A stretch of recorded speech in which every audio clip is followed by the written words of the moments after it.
Eli tässä meillä on tämä uutuuslaite, älykäs pistorasia eli iSocket. Sitä voidaan käyttää melkein mihin tahansa tarkoituksiin, mutta laitteen keskeinen idea on, että sillä voi kytkeä sähkölaitteita päälle ja pois etänä. Esimerkiksi sillä voi käynnistää kesämökin lämmityksen ennen saapumistaan tai vaikka käynnistää uudelleen jumiutuneen palvelintietokoneen tai oikeastaan mitä tahansa voi kuvitella. Katsotaan nyt miten se sitten toimii. Ensin asetetaan ihan tavallinen SIM-kortti. Ei ole vaikeeta.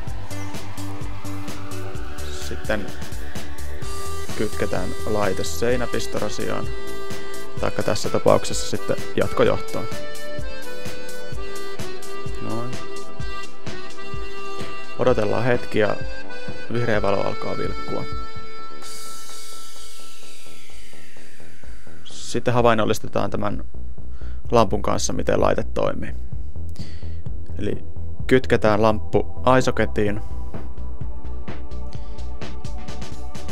Nyt lähetetään tekstiviesti, jossa lukee vaan on tuohon iSocketille.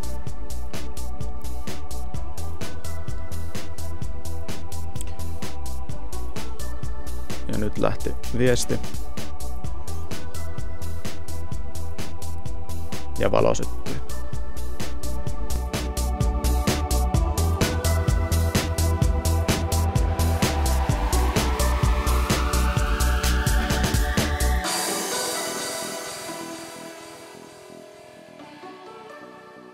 Tässä esityksessä näytettiin vain iSocketin perustoiminta, eli tuo virran etäkytkentä.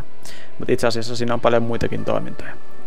Se voi esimerkiksi ilmoittaa sijaintipaikkansa lämpötilan tekstiviestillä.